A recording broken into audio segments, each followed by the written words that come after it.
नवरात्रों में ज्वारे का क्या करें? अखंड ज्योत की बात का क्या करें? अखंड ज्योति में जो तेल होता है बच जाता है, उसका क्या करें? नवरात्र कब समाप्त होंगे और 2025 में कन्या पूजन कब करें? और हरे भरे जौ का क्या करें? भक्तों, आज हम जानेंगे सब कुछ इस वीत्री के बाद में। जो चावल होते हैं, जो ज्वारे होते हैं, जो जोत की बत्तियां होती है, जितनी भी हम नवरात्रि के समय में सामग्री चढ़ाते हैं, उन सब का क्या करें? यह सब आप गलत तरीके से नदी में विसर्जित कर देंगे और इसके फायदे नहीं जान पाएंगे। 2 दिन तक आप माता रानी की खूब पूजा करते हैं और भक्तों, माता रानी की पूजा करने के बाद जो चावल होते हैं, जो श्रृंगार का सामान होता है, अगरबत्तियां की जो कही जाए जली हुई भस्म होती है, जो श्रृंगार का सामान होता है, जो दैवी सिक्का होता है, यह सब नदी में जाकर के विसर्जित कर देते हैं। नवरात्रि में जो बचे हुए माता रानी के चावल होते हैं, खड़े हुए चावल होते हैं, इन चावलों को आप अपने भंडार में रखें। अन्न भंडार का मतलब जैसे कि आप अपने घर में जो चावल पका करके खाते हैं उसमें डाल दीजिए, कुछ धन स्थान पर रख दीजिए। अब इसके बेनिफिट सुन लीजिए। और जो पुष्प रहते हैं, आप इसे धन स्थान में सुखा करके रखें, अपने पर्स में रखें। जो सिक्के होते हैं, इसे भी धन पेटी या पर्स में रखना चाहिए। अब इसके फायदे सुन लीजिए। जो चावल होते हैं, माता रानी को चढ़े हुए मंत्रों से सिद्ध होते हैं। माता रानी को चढ़े होने के कारण नवरात्रि में माता नव दुर्गा साक्षात स्वरूप में विराजित रहती है। तो ये जो चावल होते हैं, जागृत अवस्था में हो जाते हैं। यदि भक्तों, आप इस प्रकार के चावल को आप खाते हैं तो आपके शरीर में, दोस्तों, आपको चावल एक साथ नहीं खाने हैं। आपके घर पर कभी भी चावल बनाएं तो उसे चावल में 1 या 2 चावल के दाने मिला देने हैं। देखिए दोस्तों, इसे होता क्या है कि आपके शरीर में इस चावल को खाने के बाद रोग दोष भी आदि किसी भी प्रकार की जो आपके शरीर में कष्ट है, शारीरिक पीड़ा है, मानसिक पीड़ा है, वह दूर हो जाती है। और भक्तों, माता रानी की आपको कृपा प्राप्त होती है। माता रानी की कृपा से शरीर में एक ऐसी ऊर्जा उत्पन्न होती है जिस ऊर्जा से आप अपने आप को स्वस्थ करते हैं। और आप जहां भी चले जाइए, जिस भी कार्य को करिए, वह कार्य आपका सफल होता है। और भक्तों, आपको एक बात और बता दूं कि कभी भी इन चावलों को थोड़ा सा खाते हैं, आपका पेट भर जाता है, यानी कि इसमें तृप्ति जल्दी मिलती है और आपके घर में कभी भी अन्न की कमी नहीं रहेगी। आप में से अधिकतर जो भक्त हैं, माता रानी को श्रृंगार का सामान जरूर चढ़ाते हैं और श्रृंगार का सामान चढ़ाने के बाद इसे आप लोग नदी में बहा देते हैं या फिर अन्य को दे देते हैं होंगे। तो ऐसा आपको नहीं करना है। जो श्रृंगार का सामान आप चढ़ाते हैं, माता रानी के लिए 9 दिन के बाद इस श्रृंगार के सामान को आपके घर की जो शादीशुदा महिलाएं हैं उन्हें देना चाहिए। इससे क्या बेनिफिट होता है? इससे अखंड सौभाग्य की प्राप्ति होती है। जब तक वह माता बहनें श्रृंगार करेंगे, जो भी माता रानी को चढ़ा हुआ आपने दिया श्रृंगार करेंगे, तब तक अगर साक्षात स्वयं काल भी उनके पास आ जाए, उनके पति को ले जाने के लिए, मृत्यु के घाट उतारने के लिए, तो उनका बाल भी बांका नहीं कर पाएगा। इससे उसे, स्त्री को, अखंड सौभाग्यवती की प्राप्ति होती है। महिलाएं घर की साक्षात लक्ष्मी होती हैं। इसीलिए भक्तों, विशेषकर ध्यान रखें कि जो बचा हुआ माता रानी को चढ़ाया गया श्रृंगार का सामान होता है, माता बहनों को देना चाहिए। आप में से अधिकतर भक्त जो जोत का बचा हुआ तेल होता है, इसे क्या करते हैं? नदी में विसर्जित कर देते हैं। सबसे बड़ी यही गलती है। जो जोत का बचा तेल होता है, वो नवरात्रि में जो जोत आप लोग जलाते हैं, तो क्या होता है, 9 दिन तक जोत जलने के कारण जोत में जो तेल बचा हुआ होता है जागृत अवस्था में होता है। और भक्तों, जागृत चीज ही अपना पूर्ण से प्रभाव दिखाती है। आपने देखा होगा, सभी मूर्तियों की पूजा नहीं होती। जब कुम्हार मूर्ति बनाता है या फिर पत्थर वाले जो कारीगर, तो उस मूर्ति की पूजा नहीं होती। उसी मूर्ति की पूजा होती है जिसकी प्राण प्रतिष्ठा हो। तो भक्तों, कहने का मतलब है कि ज्योति का जो बचा हुआ तेल होता है, जो जलने के कारण जागृत अवस्था में हो जाती है, तो अगर आपके हाथ पैरों में दर्द होता है, किसी ने आपके ऊपर काला जादू कर दिया, आपको शंका हो रही है, तो इस स्थिति में आप क्या करें? जो जोत का बचा हुआ तेल होता है, आप अपने सिर में लगाइए। अपने शरीर में जहां दर्द होता है उन हिस्सों पर लगाइए।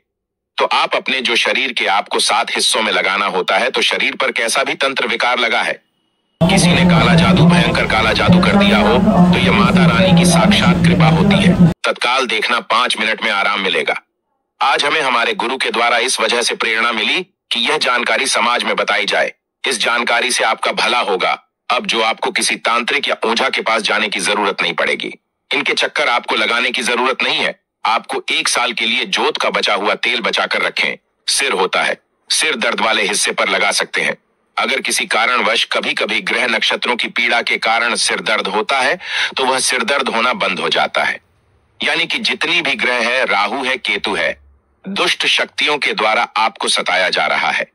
3-7 हिस्से में बस लगाना होता है। शरीर के 7 हिस्सों में लगा लीजिए, सिर, पैर, हाथ, कोहनी, या फिर आप अपने हृदय में लगा सकते हैं, कंठ में लगा सकते हैं। इस प्रकार से आपको 7 हिस्सों का चुनाव करना होता है। तो कैसी भी आपके जीवन में परेशानी हो, शरीर में शारीरिक पीड़ा हो, सारी पीड़ा दूर हो जाती है। भक्तों, चलिए मैं आप लोगों को बताना चाहूंगा, नवरात्रि में अगरबत्ती आप जलाते हैं, या फिर आप गोबर के कंडे जलाते हैं, या फिर आप माता रानी के लिए जो भी चीजों को जलाते हैं, तो भक्तों भस्म का क्या करना चाहिए जलाने के बाद? जो अंतिम चीज होती है वहां चीज भस्म होती है। भस्म का क्या करना चाहिए? तो भक्तों हम आपको बता देते हैं कि इस भस्म को पूरे साल के लिए, 1 साल के लिए इस प्रकार की भस्म को बटोर करके रखना चाहिए। जो अगरबत्ती की भस्म है, या फिर कहा जाए गोबर के कंडे की भस्म रखी है, क्योंकि माता रानी को हम जो कच्ची धूप जलाते हैं उसकी भस्म भी काफी सारी हो जाती है। क्या इसे में नदी में बहा देना चाहिए? अगर ज्यादा है तो नदी में बहा दीजिए। बाकी कम से कम आपको 1 साल के लिए आपको यह भस्म अपने पास में जरूर रखनी चाहिए। भक्तों, हम भस्म के बेनिफिट बता रहा हूं। भस्म होती है, इसका क्या करना चाहिए? अगरबत्ती की जो भस्म होती है, इसे पूरे 1 साल के लिए आपको बचा कर रखना होता है, और इसे थोड़ी थोड़ी आपको खानी होती है। अगर आप चाहते हैं कि आपकी अध्यात्म उन्नति हो, आपकी प्रगति हो, तो ये थोड़ी थोड़ी मात्रा में खाना शुरू कर दीजिए। आपके जो सोचने समझने की क्षमता है इतना ज्यादा पावरफुल हो जाएगी कि आपके आसपास में रहने वाले लोग जितना सोचते हैं उसे 1000 गुना ज्यादा आपकी सोच बढ़ जाएगी। भक्तों, जिस भी कार्य को करने के लिए जाएंगे उस कार्य में आपको तरक्की मिलना शुरू हो जाएगी। और भक्तों, एक खास बात, छोटे बच्चों को नजर तो बहुत ही जल्दी लग जाती है। तो जो अगरबत्ती की भस्म होती है, माता रानी के लिए 9 दिनों तक आपने भस्म जला करके रखी है, उस भस्म का थोड़ा सा तिलक आप जो है उनके मस्तक पर लगाइए। या फिर चाहते हैं तो जिस हिस्से में दर्द हो रहा है, जैसे कि पेट में अचानक से दर्द हो रहा है, उस हिस्से पर आप जो है इस भस्म को रगड़ दीजिए, अच्छी तरीके से भस्म लगा दीजिए। तो पेट में अगर प्रेत लगा हो, प्रेत भस्म हो जाएगा, बाहर निकल जाएगा। सिर दर्द हो रहा है, सिर में लगा दीजिए। यानी कहने का मतलब है कि यह आपके हर प्रकार के दुख, तकलीफ, बाधाओं को दूर करने का काम करता है। नित्य खाएंगे, अपने छोटे बच्चे को खिलाना शुरू कर दीजिए। पढ़ने लिखने में कमजोर है, ऐसे में जो बुद्धि स्थिर हो जाएगी। कई लोग पढ़ने लिखने को बांध देते हैं, कई लोग किसी की किस्मत को बांध देते हैं। तो भक्तों, इन सारी समस्याओं से छुटकारा पाना चाहते हैं तो इस भस्म का तिलक प्रतिदिन जरूर लगाई। अगर दोस्तों आप इनका तिलक लगाते हैं तो फिर यह अति उत्तम है, सोने पर सुहागा होगा आपके लिए। और आपके बच्चे की जो पढ़ने लिखने की जो क्षमता है काफी बढ़ जाएगी। आप जहां भी जाएं आपको भी अध्यात्म उन्नति मिलेगी। इस भस्म का जब तक तिलक आपके सिर पर लगा रहेगा, कोई भी आपका बाल बांका नहीं कर पाएगा। जानते हैं कि जोत की बात का क्या करना चाहिए। आप में से अधिकतर भक्त या तो नदी में बहा देते हैं, और अधिकतर लोग हैं ये धन स्थान पर रखते हैं, इससे फायदा नहीं मिलता। दोस्तों, जोत की बात ही हमेशा जागृत अवस्था में रहती है। ध्यान से सुनना, जो की बात को हमेशा आप जो है अपनी बाजू पर पहनना, बाजूबंद की तरह आपको इसे पहनना चाहिए। अगर लड़की है तो लड़की से अपनी भुजा में आपको इसे क्यों पहनना चाहिए? क्योंकि यह कोई साधारण नहीं है, यह साक्षात मां दुर्गा का आशीर्वाद होता है। यह साक्षात मां दुर्गा की कृपा होती है, प्रसाद होता है। 9 दिन तक अखंड जलने के कारण यह चैतन्य हो जाता है, इसमें प्राण आ जाते हैं, इसमें शक्ति आ जाती है। इसलिए इसे पहनने के बाद कई प्रकार से फायदे मिलते हैं। अगर आप इस प्रकार के फायदे लेना चाहते हैं तो यह जोत की बात अवश्य धारण करें। इसको धारण करने के बाद जो 9 प्रकार के फायदे कहे हैं संत महात्मा ने, वही फायदे मैं आप लोगों को इस वीडियो में बताऊंगा।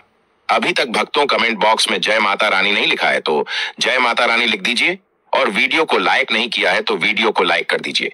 इसका पहला फायदा है कि अकाल मृत्यु एवं दुर्घटना से बचाता है।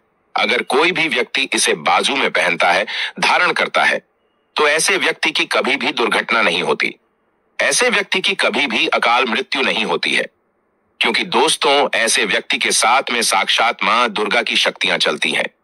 यह जो आप धागा धारण कर रहे हैं, न ये आप जो बाजू में बांती पहन रहे हैं, ये कोई साधारण बत्ती नहीं है। यह साक्षात नव दुर्गा का आशीर्वाद होता है। यह एक प्रकार का सुरक्षा कवच होता है। तो इसे पहनने के बाद कभी भी अकाल मृत्यु नहीं होती एवं दुर्घटना से यह हमेशा बचाव करने का काम करता है। भक्तों, इसका दूसरा फायदा नजर दोष एवं तंत्र बाधा से बचाता है। आप में से अधिकतर भक्त हमें बोलते हैं कि नजर दोष से परेशान रहते हैं, क्या करें? तो अगर आप नजर दोष से बचना चाहते हैं, आप चाहते हैं कि आपकी अध्यात्म उन्नति में किसी की नजर दोष ना लगे, आपकी उन्नति हो, प्रगति हो, तो बिल्कुल ही इसे धारण करिए। यह नजर दोष एवं तंत्र बाधा से बचाता है। कितना बड़ा तांत्रिक व्यक्ति क्यों ना आपके ऊपर में तंत्र क्रिया कर दें, वह तंत्र क्रिया नहीं लगेगी, सदा बचे रहेंगे। भक्तों, इसका तीसरा फायदा भूत प्रेत एवं नीच शक्ति से बचाता है। आप कहीं भी मरघट में जाकर के सो जाए, इसको पहनने के बाद भूत प्रेत आपका बाल भी बांका नहीं कर पाएगा। तो भूत प्रेत एवं नकारात्मक शक्ति से इसको पहनने के बाद हमें बचाव होता है। भक्तों, इसका चौथा फायदा लक्ष्मी की पूर्ण कृपा प्राप्त होती है। जो लोग चाहते हैं कि माता लक्ष्मी सिद्ध हो जाए, उनके जीवन में उनकी कमी ना हो, तो ऐसे व्यक्ति से अवश्य धारण करें। लक्ष्मी माता की पूर्ण कृपा प्राप्त होती है एवं नव दुर्गा का आशीर्वाद भी मिलता है। इसका अगला फायदा दैहिक और भौतिक सुखों की प्राप्ति होती। इसको धारण करने के बाद जो लोग दैहिक सुख प्राप्त करना चाहते हैं, दैविक सुख प्राप्त करना चाहते हैं, भौतिक सुखों की प्राप्ति करना चाहते हैं, ऐसे व्यक्ति को इसे अवश्य धारण करना चाहिए। इसका छठा फायदा मनोवांछित कार्य सफल होता है। आपने लंबे समय से जो मनोवांछित कार्य सोच करके रखा है, वह सफल नहीं हो पा रहा है, तो इसको धारण करने के बाद मनोवांछित कार्य सफल होना शुरू हो जाता है। भक्तों, इसका अगला फायदा इच्छित नौकरी की प्राप्ति होती है। तो इसको धारण करने के बाद इच्छित नौकरी की प्राप्ति होती है। इसका आठवां फायदा दैविक सिद्धि की प्राप्ति होती है। नौवां फायदा मां दुर्गा आपके शरीर में हमेशा अंश रूप में विराजमान रहती है। जब तक आप इसे धारण करेंगे, तब तक मां दुर्गा अंश रूप में आपके शरीर में विराजमान रहेंगे। और जाहिर सी बात है, जिनके शरीर में नव दुर्गा वास कर जाएं, ऐसे व्यक्ति के जीवन में अन्न, धन एवं किसी भी प्रकार की वस्तु का अभाव नहीं होता। भक्तों, देवी दुर्गा के स्वरूप में किसी भी देवी की तुलना में आप महागौरी की पूजा करना शुरू कर दीजिए। इनकी पूजा करने से यह तत्काल प्रसन्न होती है। देवी का जो स्वरूप कहा गया है वो है सिद्धिदात्री मां। दुर्गा जी का जो स्वरूप है वह है सिद्धिदात्री। ये सभी प्रकार की सिद्धि को देने वाली है। सिद्धि अर्थात मोक्ष को देने वाली। तो देवी मां का पूजा पाठ करने से सभी प्रकार की सिद्धि की प्राप्ति होती है, सभी प्रकार की कामना की पूर्ति होती है। इसीलिए नवरात्रि के 9वें दिन इनकी पूजा से असंभव कार्य को भी संभव कर सकते हैं।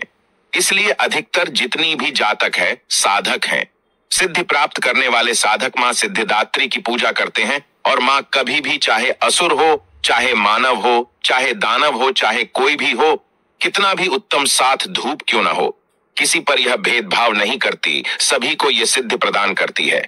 इनका जो बीज मंत्र है सिद्धिदात्री नमः, सिद्धि प्राप्त करना चाहते हैं तो मां सिद्धिदात्री की आराधना करना शुरू कर दे। और जो बीज मंत्र बताया है, इस बीज मंत्र का जितना ज्यादा हो सके जाप करें। इस बीज मंत्र का जाप करने से आपको 8 प्रकार की सिद्धि और 9 प्रकार के निधि की प्राप्ति होती है।